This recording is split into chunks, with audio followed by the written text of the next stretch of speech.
Urgence Plus Monde ouvre officiellement son siège le vendredi 24 février 2017 dès 12h à Douala.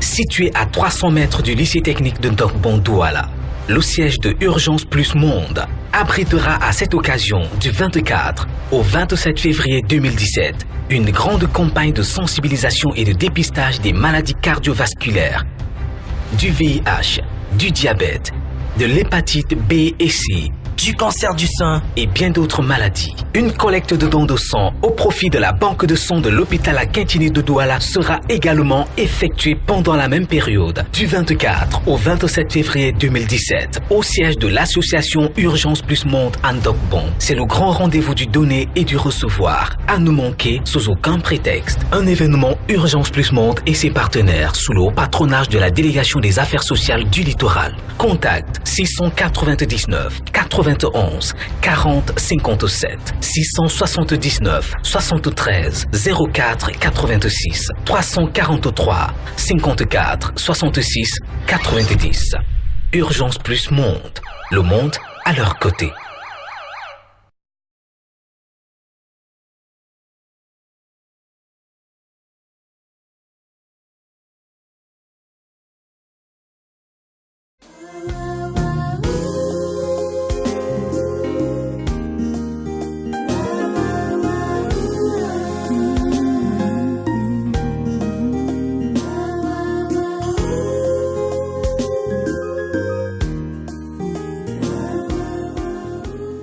En parcourant les rues et les ruelles de nos quartiers, nous avons écho des situations cauchemardesques que vivent certains citoyens camerounais résolus et stoïques dans leurs conditions. Ces situations sont parfois le résultat de leur état de pauvreté extrême, mais souvent elles sont l'issue de la méchanceté des hommes et de l'ignorance de leurs victimes. Voici un autre cas qui entre en scène au travers de votre programme Secours Plus. Mesdames, Messieurs, salut et bienvenue encore à cet autre programme sur Secours Plus. C'est votre programme justement d'aide humanitaire qui a pour objectif justement de venir en aide aux personnes démunies, aux personnes malades atteintes de maladies graves. Nous sommes ici à Douala, nous sommes à Niala, entrée école, comme ça c'est dit. Nous sommes venus voir une petite fille qui souffre, qui a des soucis, des énormes soucis, parce qu'elle a été victime d'un viol. Et depuis le jour où elle a été violée, à partir de ce moment-là, sa santé a commencé à être très très précaire. Et aujourd'hui, ses parents ont décidé de la loger dans cette famille, une famille proche à elle, où elle va comme cela essayer de se relever de cette situation compliquée dans laquelle elle se trouve depuis un bon bout. Elle a déjà été opérée. Elle devra encore subir des interventions chirurgicales. Et ici, aujourd'hui, la famille est à bout de souffle. Nous sommes venus, comme cela, nous enquérir profondément de son histoire, de sa situation, afin qu'avec compassion et avec vous, que nous puissions davantage tirer cet enfant d'affaires, qu'elle puisse reprendre le chemin de l'école et qu'elle puisse être restaurée, même psychologiquement. Je vous prie de suivre l'histoire de cette petite fille que nous allons nommer, juste pour cette émission, Elsa. C'est le nom que nous allons lui donner. On y va, c'est tout de suite. Malgré ma souffrance, je crois que tu es là, accablé par mon sort, je crie à toi. Seigneur, entends ma voix, entends mon cri, entends mes pleurs.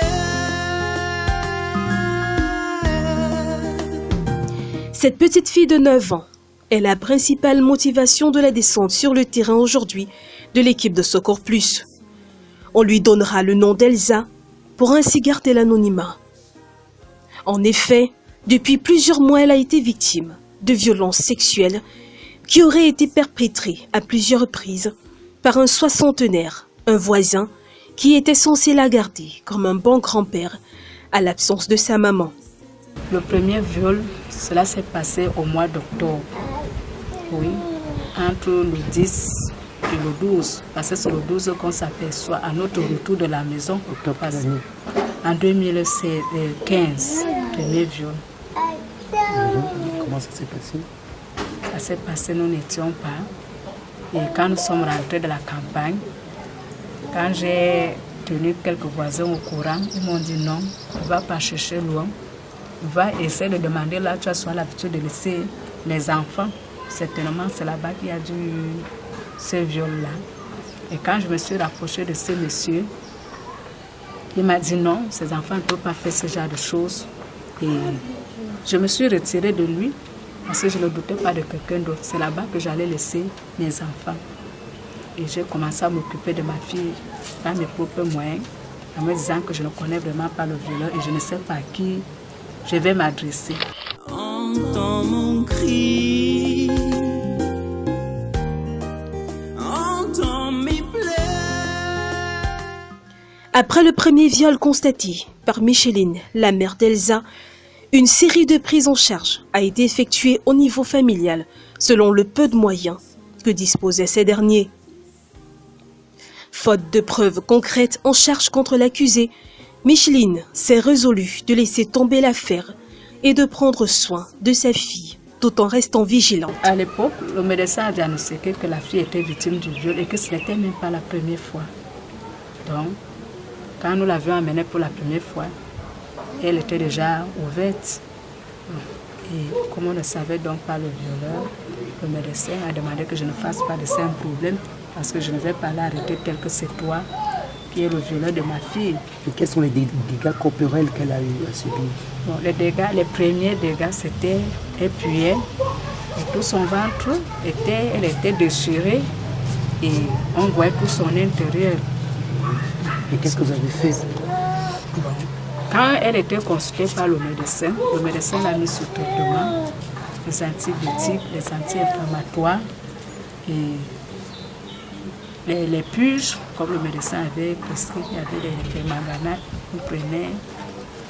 on pressait à l'intérieur de son vagin pour nettoyer pour la saleté qui était à l'intérieur. Et est-ce qu'elle a été restaurée? Elle était restaurée, mais les déchirures n'étaient pas encore bien guéries. Oui, parce qu'on allait parfois faire encore les consultations pour voir si l'évolution allait, mais même ces fermées-là, c'était encore ouvert. Malheureusement, quelques mois plus tard, à la sortie de l'école d'Elsa, le violeur aurait récidivé sur ce même enfant, surpris cette fois par Micheline. Cette dernière était justement à la recherche de sa fille depuis quelques heures, lorsqu'elle l'aurait aperçue sortant de chez l'accusé. Là, c'est encore plus grave, parce que ce que le médecin avait réparé, tout est revenu au point zéro. Et là, ce n'était plus à notre niveau. N'importe qui fuyait. Oui. Comment vous avez fait pour savoir dans quelles conditions elle a été violée? Les conditions dont ma fille était violée, c'était à la sortie des classes. J'ai d'abord appris par les voisins de dehors qu'il y a un enfant qui s'est égaré, dont l'enfant est perdu. Moi, je prenais ça comme je ne savais pas que c'est un problème qui me concernait.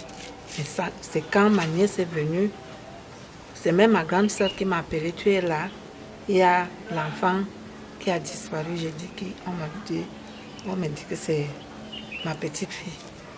J'ai pris la fille, j'ai même laissé l'huile au feu. C'est ma fille qui est venue à éteindre le feu. En courant, arrivé là-bas, on a cherché la fille, on a fouillé tout Niala. On n'a pas trouvé l'enfant. Nous avons appris sa disparition parce que quand son grand frère rentre de l'école, l'ayant à l'enfant, c'est là qu'on lui demande où est Caprice. Il dit que grand-mère, j'ai dit, elle fouillait les cabissonnants, l'enfant n'est pas là. Il lui dit que rentre encore. Voir la fondatrice, que c'est une garderie. Il a dit parfois, quand les maîtresses partent, elle-même, elle reste garder les enfants dans sa propre maison, puisque sa maison se trouve aussi au sein de l'établissement même. Comme ça, l'enfant est reparti. Il revient encore dire qu'il n'a pas vu l'enfant. Naissance, je suis allée même loin, un peu plus loin pour demander. C'est là alors où je rencontre ses maîtresses. Se sont mis aussi avec moi pour essayer de demander chez leurs camarades si ils ont vu l'enfant. On a donc cherché, sans suite. Maintenant, quand nous revenons sur la route qui descend vers le chemin, c'est là alors où j'ai dit que je vais essayer de demander si la femme qui faisait le col pour me prêter le crédit pour que je puisse aussi appeler ma fille. Parce qu'elle aussi était de l'autre côté. Nous, c'est quand il y a dispersé comme ça à la recherche de l'enfant. C'est là où l'une des maîtresses me dit que j'ai un peu de crédit. Donne-moi le numéro de Cathy, nous allons essayer d'appeler. C'est là où elle a essayé d'appeler. Ma fille me dit que maman rentre à la maison. Elle est déjà retrouvée. Le monsieur l'a récupéré et l'a mené chez lui. Bon. Et après donc avoir commencé à chercher l'enfant toute la journée, on retrouve l'enfant autour de 18 h, comme nous avions vu le monsieur sortir l'enfant de sa barrière. Et comme ça qu'il y a eu les prises de bec. Les voisins ont commencé à l'accuser que c'est toi qui as amené la petite fille ici. Et moi je lui ai demandé que vous amenez ma fille ici, vous et moi on ne se parle plus depuis le premier viol de 2015. Et vous ne voyez pas que ma fille est un danger pour vous. Vous ne devez même plus l'aborder, même la toucher, même à son passage. Mais vous vous êtes permis de prendre encore ma fille et l'amener chez vous pour la détruire de nouveau. C'était une surprise de sa part.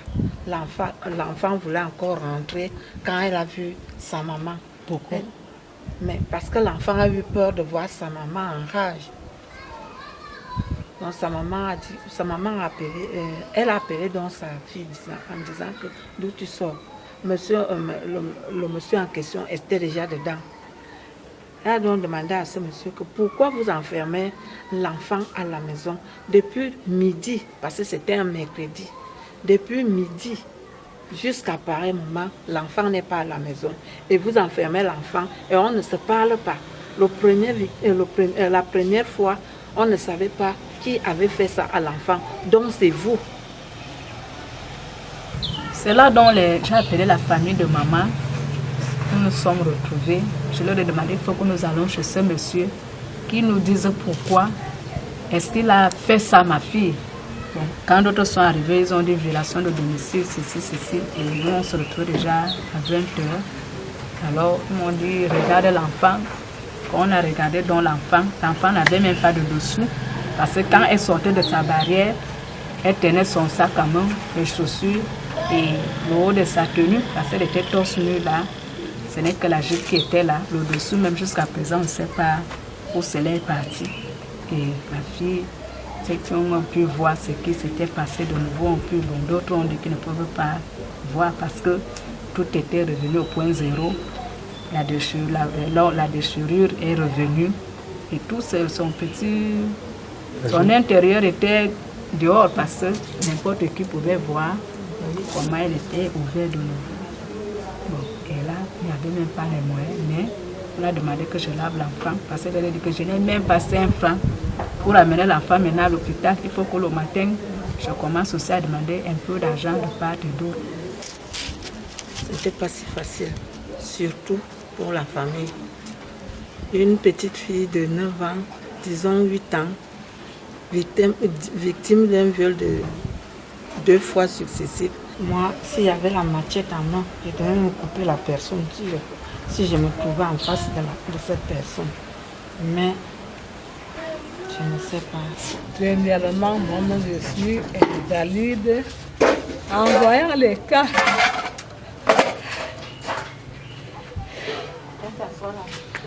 de ma petite fille, je me suis mise à pleurer.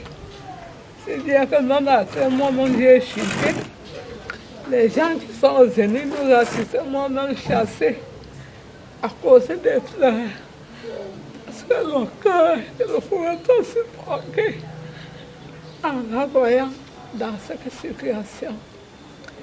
Si bien que pour moi, même jusqu'à 13 ans, c'est difficile que je puisse oublier ce qui est arrivé à ma petite fille.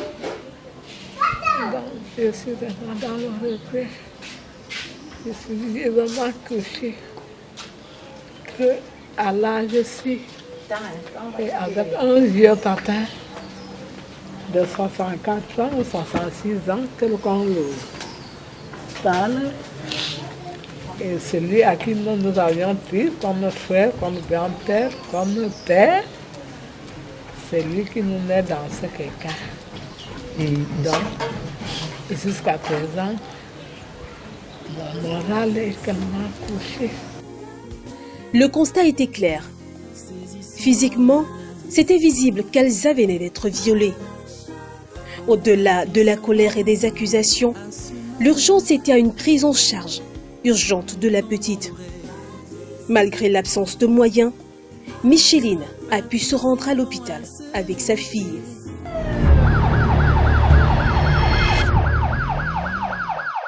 Le lavage des mains. Des études récentes ont démontré que se laver les mains est la meilleure façon d'éviter la propagation de nombreuses maladies. En effet, les mains comportent des méchants germes appelés micro-organismes ou bactéries qui se propagent quand nous touchons des objets et se transmettent d'une personne à une autre. La propagation des germes se fait à 75% de manière manuportée. Il est donc convenable de se laver les mains avec une bonne quantité d'eau, avec du savon, en se frottant entre les doigts, tout en nettoyant les ongles et en se lavant de préférence des doigts jusqu'au coude. Nous devons nous laver les mains avant et après chaque repas, avant et après tous travaux académiques ou professionnels, avant et après tout nettoyage des yeux, des oreilles et du nez, avant et après le passage aux toilettes, avant et après toute visite dans un centre hospitalier. N'oubliez pas, une bonne hygiène assurera votre santé. C'est une situation assez pathétique que nous sommes en train de vivre ici. Une fille, une enfant de 9 ans à peine, maintenant 9 ans, mais 8 ans à l'époque, qui avait déjà suivi plusieurs viols. Lorsque la maman décrit, on imagine la catastrophe psychologique, pour ne pas parler de la situation physique de cet enfant. C'est vraiment assez alarmant. Et nous pensons véritablement qu'il y a quelque chose à faire le plus urgemment possible pour récupérer justement cet enfant et lui redonner davantage une santé autant physique que psychologique. Alors, maman Micheline, comment tu t'es comportée après cette situation? Tu nous dis que tu es allée à l'hôpital. Quel était le diagnostic que le médecin a eu à faire face à cette situation et qu'est-ce qu'il a dit qu'il fallait? Après que nous sommes rendus à l'hôpital, monsieur le journaliste, le médecin a diagnostiqué l'enfant. Il a confirmé que l'enfant était victime de viol. Et ce viol a créé beaucoup de dégâts en elle. Et il a demandé des examens, des radios. On a fait l'échographie aussi. Et il a demandé qu'on intervienne le plus tôt possible parce que l'intérieur a été touché. Et c'est comme ça. On a donc suivi les conseils et tout ce que le médecin a demandé que nous fassions. Vu l'urgence de la situation et le manque de moyens de cette famille, elle s'est tournée vers la délégation départementale des affaires sociales pour le Vouri qui a monté un dossier après enquête sociale pour plaider pour une prise en charge gratuite par l'hôpital général de Douala. N'ayant pas les moyens, je me suis rendue au service social, aux affaires sociales à Bonanjo, voir le délégué départemental des affaires sociales qui s'est occupé. Et c'est comme ça qu'elle a monté le dossier d'un enfant indigent, victime du viol. Et elle a donc envoyé ce dossier à l'hôpital général. Et c'est comme ça que le service social de l'hôpital général a donc pris le dossier en charge, où ils ont rencontré le directeur de l'hôpital. Et l'enfant a eu une prise en charge qui nous a permis de suivre son état de santé. Jusqu'à actuellement. Mais non. Donc elle a subi une intervention chirurgicale, ça s'est très bien passé. Oui, monsieur le journaliste. Mais pourquoi maintenant encore un besoin? Est-ce qu'il y a encore un besoin qui se pose?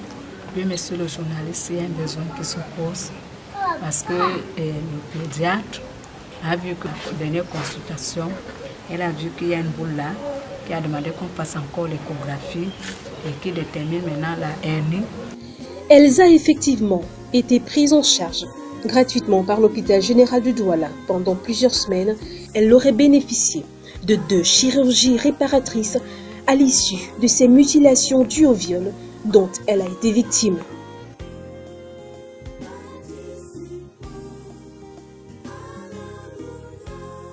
Ça va? Viens, viens bébé.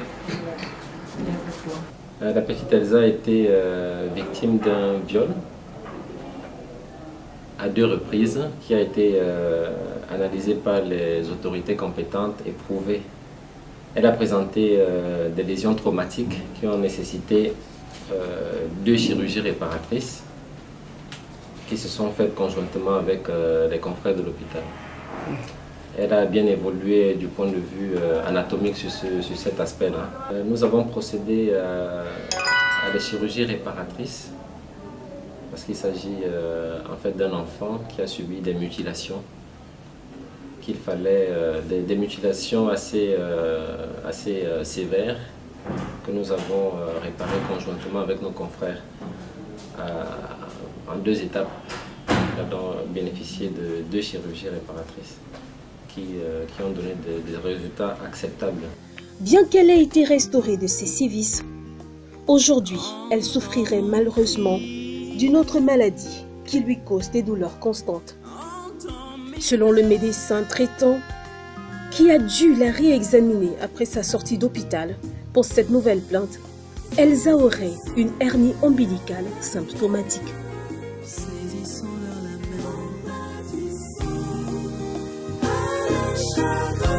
Avec peu, à la fin de l'hôpital, on a suivi. Elle était opérée. Elle a joué comme ça. Elle aimait bien.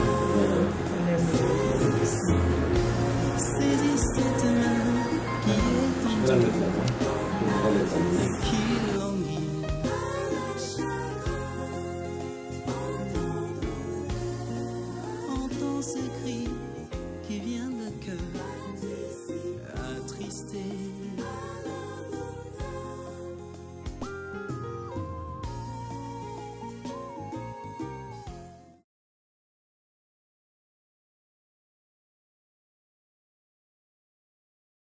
Petite Elsa souffre actuellement d'une hernie ombilicale qui est devenue symptomatique. Symptomatique, c'est-à-dire qui occasionne des douleurs récurrentes pour lesquelles elle a été suivie en pédiatrie. Vous savez que les hernies ombilicales sont très courantes dans notre milieu. On ne les opère pas systématiquement, on les opère que lorsque elles s'accompagnent de complications, de resserrement qu'on appelle des épisodes d'étranglement, ou des épisodes qui précèdent l'étranglement. C'est dans ce cas qu'on est amené à prendre la décision de le Que faire cette hernie soit liée ou pas à l'acte machiavélique de ce soixantenaire, une chose est certaine, Elsa doit urgemment se faire opérer. En termes de chirurgie, il sera question de réparer l'orifice par lequel les organes intra-abdominaux passent à travers la paroi pour rejoindre le sac de la hernie. Il est donc question de retrouver ce collet, ce qu'on appelle en anatomie collet, et de le refermer complètement. Ils sont franchement nécessiteux, compte tenu du contexte d'indigence très marqué. Une enquête avait été faite au niveau familial et avait retrouvé que le contexte social de la parent de l'enfant est un contexte social franchement inquiétant. Et ils sont passés déjà par des étapes, qui ont eu un coût financier, psychologique important. Et cela s'inscrit un peu dans la suite de la prise en charge qui retrouve un contexte, un soubassement familial qui était déjà très nécessiteux. En plus de cette prise en charge chirurgicale, Elsa devrait aussi plus tard bénéficier d'une prise en charge psychologique et même spirituelle pour être totalement restaurée. Ouais, elle a franchement besoin, c'est toujours un coup psychologique très important, surtout que c'est une fille qui est appelée à grandir, à devenir une femme, à devenir une mère de famille, à devenir une épouse. Le contexte psychologique et la prise en charge ne se limite pas qu'à la correction des mutilations anatomiques, mais cela s'accompagne également d'un suivi au très long terme, voire aussi du côté religieux, spirituel. Nous en appelons donc maintenant au service social qui accomplit déjà un travail formidable depuis le début de la prise en charge, et aussi à tous les services sociaux, aux âmes de bonne volonté, de s'associer à nous, non seulement pour la suite de la prise en charge anatomique, médicale, mais aussi pour la prise en charge psychologique, qui est un facteur très important de réinsertion sociale et de réinsertion dans son milieu de vie. Entre-temps, le présumé violeur aurait été arrêté et incarcéré à la prison centrale de New-Bel. En attendant que les différents procès tranchent sur cette affaire à la fois choquante et pathétique, Micheline et sa famille espèrent que justice sera faite. En ce moment, comme on connaît déjà le violeur, c'est le moment d'aller au commissariat ou à la gendarmerie. Elle est donc partie à la gendarmerie. Comme le monsieur, il est allé jeter son peu d'argent là-bas, on partait là-bas à chaque moment, on ne voulait pas nous éclairer le problème. On est donc rentré. Ma nièce est donc partie voir le procureur général. C'est le procureur général qui a saisi un avocat. Jusqu'à ce qu'on est allé arrêter, le monsieur a amené directement au parquet et il a été transféré. La situation au niveau du tribunal, le monsieur était arrêté le 3 mars, il a été déféré à New-Bel le 7 mars. Bon, et nous avons déjà été appelés au tribunal 2 fois, où on renvoie toujours le problème. Et la 3e fois, c'est le 17 de ce mois, c'est mardi. Et on attend toujours ce que le tribunal va juger. Elsa aurait déjà beaucoup souffert depuis sa naissance. Elle a été victime de plusieurs maladies qui l'ont conduit à accuser un retard académique. Ma fille n'a pas trop connu les déplacements. Dès sa naissance, elle est toujours avec moi. Mais à un mois de sa naissance, la santé n'a pas été du tout très bonne. Elle a commencé les pleurs. Après, on a dit que c'était la maladie rouge, où elle a perdu complètement tous les cheveux de sa tête. Et l'enfant ne dormait pas. J'ai promené l'enfant un peu partout. Jusqu'à quel âge? Jusqu'à 8 ans. La fille était toujours comme ça. Et à cause même de son état de maladie, d'autres choses s'empirent même aujourd'hui. Elle est née, elle n'a même pas vite marché. Elle a marché à 3 ans. Et le parler était très difficile pour elle. Bon, on a essayé chez les médecins. Ça n'a pas donné. On a fait comprendre que peut-être parce qu'elle a eu la poussée dentaire qui a rempli sa bouche.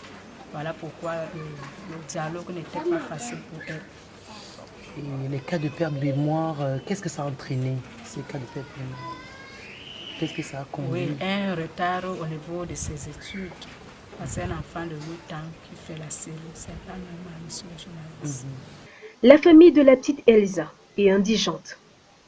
Il y a de cela quelque temps, sa grand-mère, Madame Ebiana, avait bénéficié du soutien des âmes de bonne volonté et surtout de l'aide de la première dame du Cameroun, Madame Chantal Biya, pour se faire opérer d'une énorme tumeur au niveau de la bouche. La suite de son dossier étant toujours en cours, elle ne peut qu'être choquée que cette autre situation vienne l'abattre en pleine démarche pour la suite de son dossier personnel de prise en charge. Et là où nous sommes, moi je suis une pauvre veuve, je n'ai pas de mari, je n'ai pas assez de moyens vu que mon est quand même Je suis toujours en train de lancer les noms vers les gens de bonne volonté pour m'aider parce que mon problème n'est pas encore fini. Et voici aussi celle de ma petite fille qui s'ajoute. Bon, l'opération qui coûte c'est 300 ou 400 000 francs sans compter l'hospitalisation, le médicament et tout. Vraiment, nous sommes incapables de supporter cette charge. Donc voilà pourquoi je continue à lancer les mains aux hommes de bonne volonté de me venir en aide pour continuer son père et mon père, que si elle peut retrouver la santé, la voici déjà trop accusée. Voir son âge même ne correspond pas. Sa croissance, elle n'a pas une bonne croissance.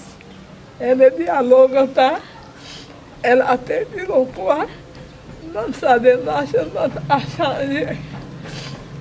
Donc voilà pourquoi je prie aux hommes de bonne volonté de me venir en aide pour qu'on puisse l'opérer en l'aide de ce qui dérange dans son ventre, comme elle est victime de ce viol. Et elle chute de temps en temps. Elle chauffe. Après, quand ça lâche, c'est là où les médecins ont dit que si elle est restée ainsi, ça risque de l'étrangler un jour. Nous allons la perdre ainsi.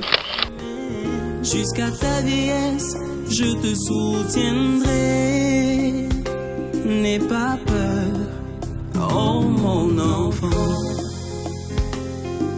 Pour toi, je suis présent. Je suis toujours pour toi.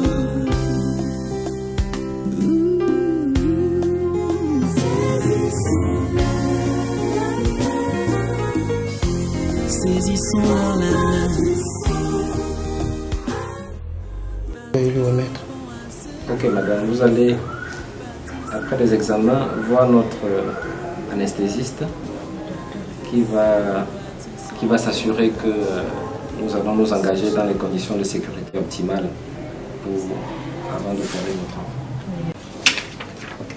Vous présenterez ça à l'accueil pour orientation. C'est compris, docteur. Merci. Ce que je voudrais que les gens fassent pour ma fille, c'est de me venir en aide.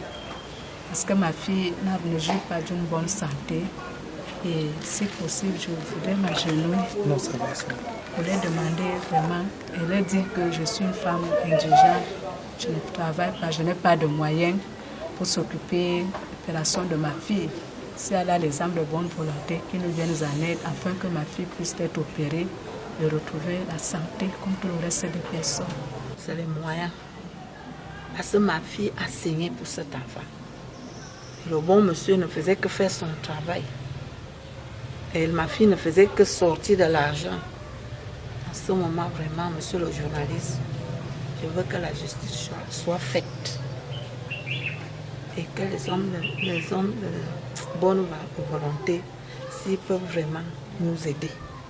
Parce qu'on n'a plus les moyens pour continuer avec cet enfant, à traiter cet enfant, s'il vous plaît. Parce que quand je parle comme ça, j'ai toujours les larmes aux yeux. Ma nièce a saigné pendant 4 ans. Je peux dire la maladie et après le viol, c'est quand même... C'est encore possible de changer la situation que vit Elsa et sa famille. Il est possible de lui offrir une enfance joyeuse et en santé. Regardons tout simplement à ce que nous pouvons faire pour elle afin de la tirer d'affaire et agissons dans l'urgence. Participons à ce bienfait, participons.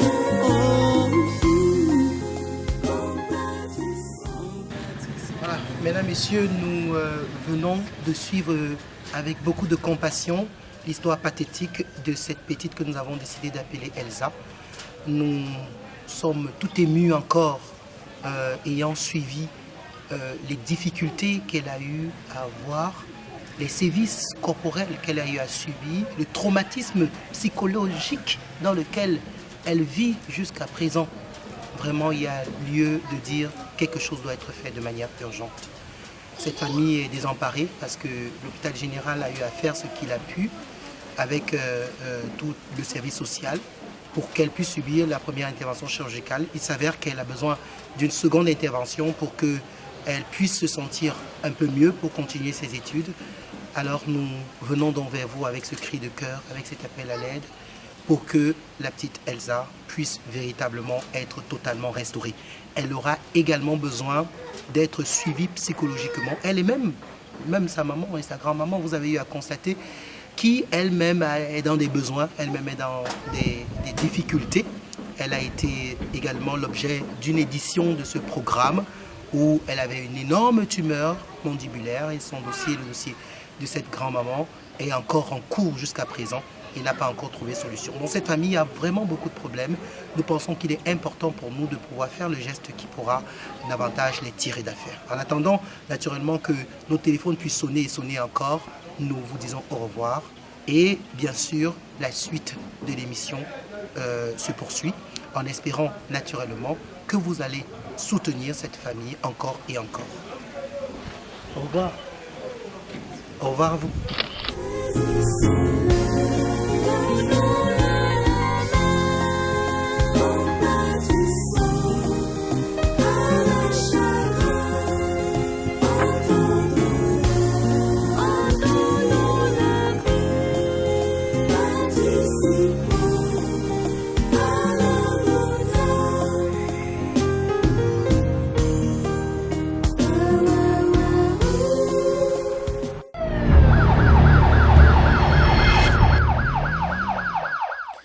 Merci à vous qui nous prenez à l'instant et bienvenue à l'Escale News sur Secours Plus.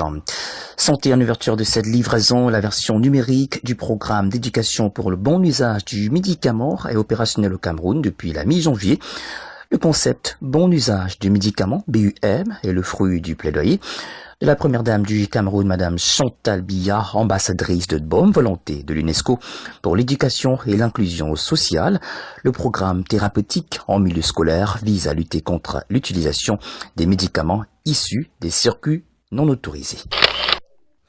Riposte des crises humanitaires au Cameroun, Yaoundé et le programme des Nations Unies mettent la main à la pâte et à la poche pour 2017.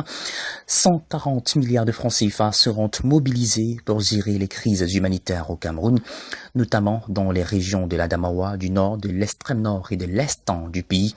Le ton du programme 2017 a été donné en janvier par le René Emmanuel Sadi, ministre camerounais de l'administration territoriale, et Najat Rochdi, coordonnatrice du système des Nations Unies au Cameroun. À la une, Afrique, dans cette édition, bassin du lac Tchad, plus de 7 millions de personnes souffrant d'insécurité alimentaire aiguë, selon l'ONU. Le coordinateur régional humanitaire pour la région du Sahel, Toby Lanzer, a indiqué à la fin du mois dernier que 11 millions de personnes vivant dans les pays du bassin du lac Tchad, c'est-à-dire Nord Cameroun, Ouest du Tchad, Sud-Est du Niger, Nord-Est du Nigeria, ont besoin d'une assistance humanitaire immédiate. Le cap à présent sur l'Hexagone avec ce warning notice, mieux cette mise en garde qui nous vient de la France. Ibuprofène, kétoprofène, aspirine, la liste est longue. Alors si vous êtes enceinte, oubliez-les après le 6e mois de votre grossesse. Médicaments vendus sans ordonnance, les anti-inflammatoires sont le premier recours pour soulager les douleurs, mais l'Agence nationale de la sécurité du médicament et des produits de santé rappelle qu'ils sont dangereux à partir du 6e mois de votre grossesse, car ils peuvent être toxiques pour le fœtus, même après une seule prise, les risques étant des atteintes rénales et cardiopulmonaires pouvant être irréversibles et même mortelles pour le fœtus et le nouveau-né.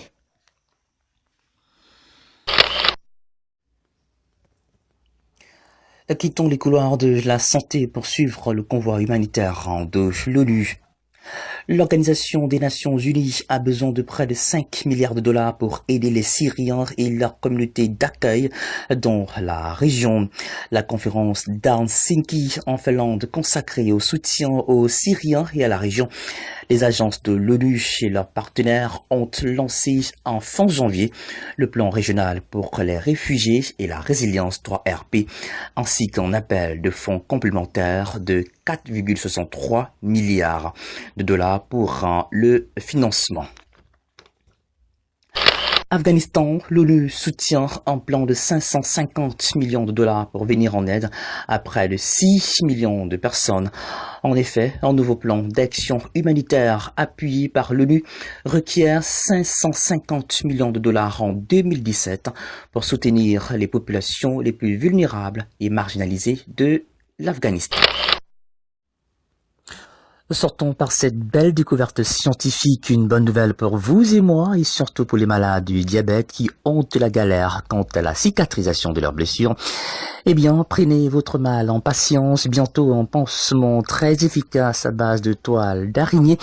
C'est qu'une équipe de chercheurs de l'université de Nottingham au Royaume-Uni, mieux, un chimiste et un spécialiste des araignées ont allié leurs connaissances pour concocter un nouveau type de pansement au pouvoir cicatrisant et régénérant.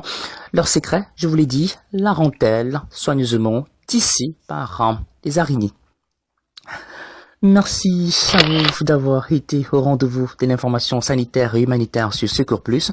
Sur ce, il ne me reste plus qu'à vous dire Akiba pour votre fidélité et à très bientôt.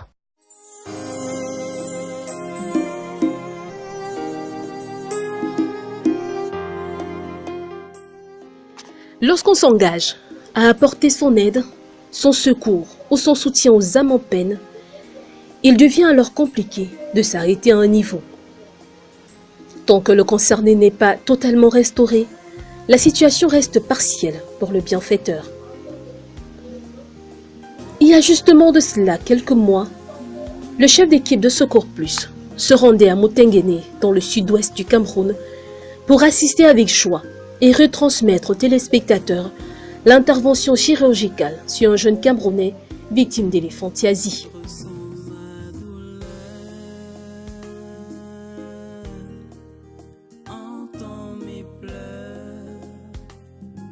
Camille, alias Sanjo, ici en image, a bénéficié gratuitement d'une prise en charge à l'hôpital Baptiste de Motengene grâce aux dons des personnes généreuses. Sous la charge du docteur Ndassi et de son équipe, l'opération a été menée de bout en bout avec précision et ce fut un succès.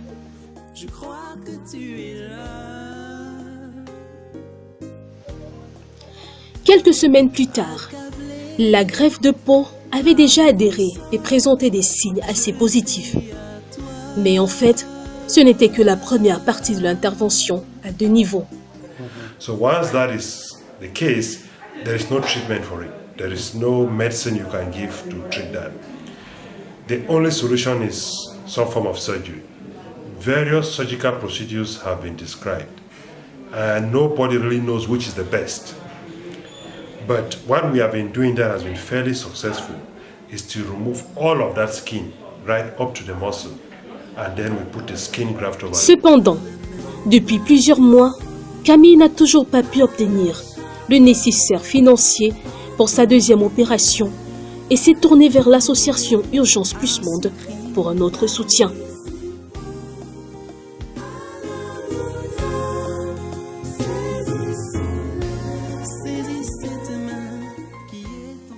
Mesdames, Messieurs, nous sommes à Douala, nous sommes à Oyak, non loin du lycée d'Oyak, c'est aux alentours du commissariat, derrière le commissariat du 8e arrondissement.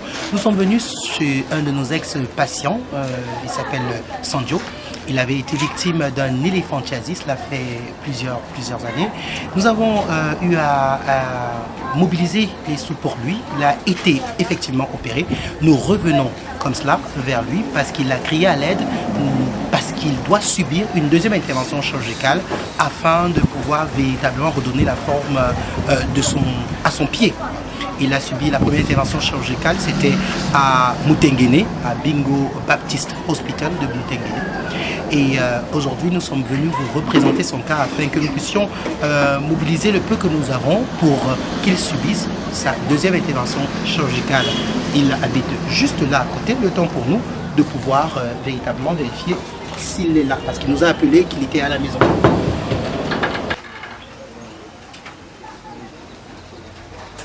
Camille, âgée de 31 ans, vit avec sa mère au quartier Oyak à Douala. Depuis qu'il a été atteint par cette maladie, il y a 5 ans de cela, il a été paralysé dans ses activités. Il se souvient encore de son parcours jusqu'ici. J'ai eu un problème comme une fantaisie qui me dérangeait. Et bon, ça m'a beaucoup menacé pour un bon bout de temps. J'ai fait au moins particulièrement 5 ans avec. Et là maintenant, bon, je n'avais pas vraiment les possibilités pour pouvoir m'approprier pour l'opération. Et quand je suis seulement, mais seulement que j'ai vraiment tout souffert pour la douleur. J'attends des hommes de bonne volonté qui puissent m'aider pour que je puisse faire la deuxième phase. Je leur demande pardon de m'aider pour faire la deuxième phase aussi pour être vraiment vis-à-vis de l'aise. Et quand tu vas être rétabli, qu'est-ce que tu comptes faire comme activité?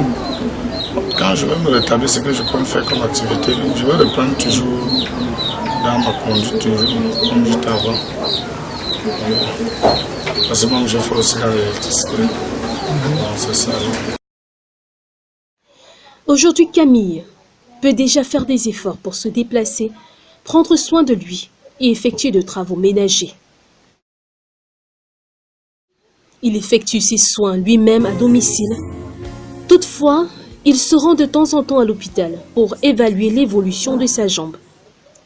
Depuis quelques semaines, le médecin lui a prescrit la deuxième chirurgie qui se fera au niveau de son pied, afin de lui redonner une forme et un volume normal.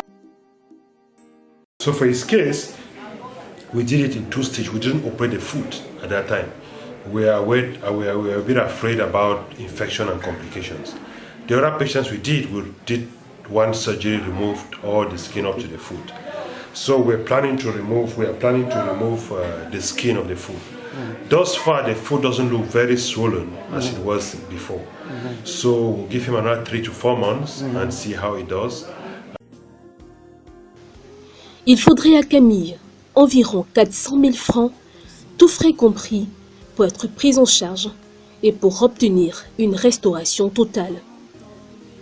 Mais cette somme, il ne l'a pas et est loin de l'avoir. Il est malheureusement dépendant des siens qui, eux aussi, sont à bout de souffle.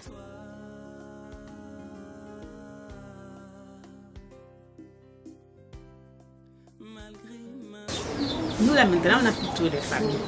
Nous sommes plus nombreux, comme tu nous vois là. Nous sommes Bentin, le Windham. Nous deuxième opération, nous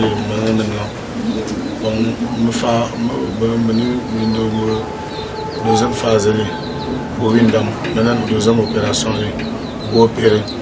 Nous avons activité, nous avons un travail. Nous avons Bentin,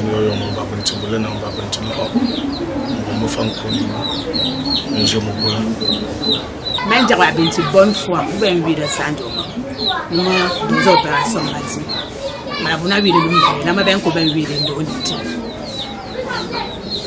pardon, les gens ne peuvent pas aider dans une deuxième opération. Pardon, une deuxième opération. Les gens ne peuvent pas aider dans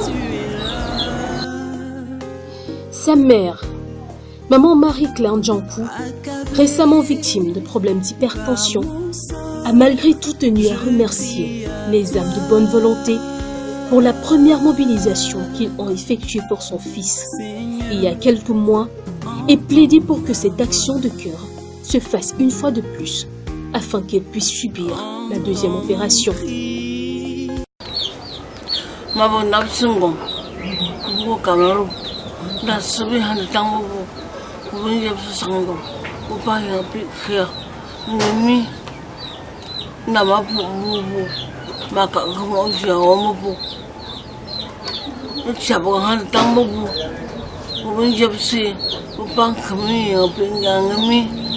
J'ai parlé comme ça, je suis malade. J'ai dit, vous, mon enfant, Cameroun, que vous aidez dans un centre Camidas, que vous aidez ton pied là. Dernière fois, ton pied fini pour le bon Dieu. Parce que quand tu fais quelque chose, tu faut se prendre le nom de Dieu. Parce que c'est lui qui donne les forces. pour faire les choses là comme ça.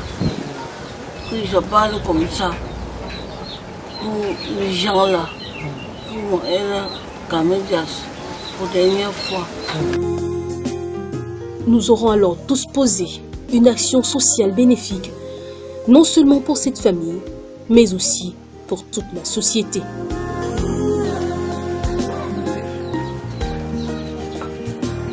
J'ai pris soin de toi dès ton origine.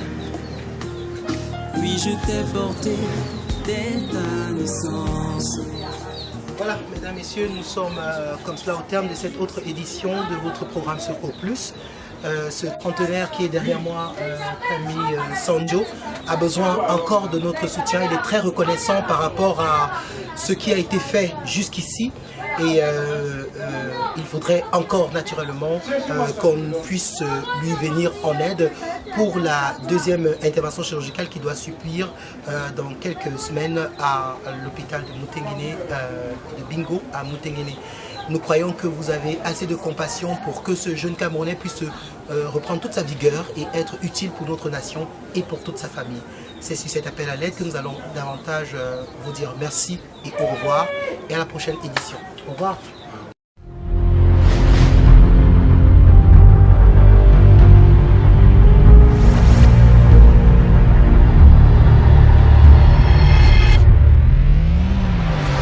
Urgence Plus Monde ouvre officiellement son siège le vendredi 24 février 2017 dès 12h à Douala. Situé à 300 mètres du lycée technique de Ndokbon Douala, le siège de Urgence Plus Monde abritera à cette occasion du 24 au 27 février 2017 une grande campagne de sensibilisation et de dépistage des maladies cardiovasculaires, du VIH, du diabète, de l'hépatite B et C, du cancer du sein et bien d'autres maladies. Une collecte de dons de sang au profit de la banque de sang de l'hôpital à Quintini de Douala sera également effectuée pendant la même période, du 24 au 27 février 2017, au siège de l'association Urgence Plus Monde à Ndokbon. C'est le grand rendez-vous du donner et du recevoir, à ne manquer sous aucun prétexte. Un événement Urgence Plus Monde et ses partenaires sous le haut patronage de la délégation des affaires sociales du littoral. Contact 699 91 40 57 679 73 04 86 343 54 66 90. Urgence Plus Monde, le monde à leur côté. Voici la pensée du mois. Ne nous lassons pas de faire le bien, car nous moissonnerons au temps convenable si nous ne nous relâchons point.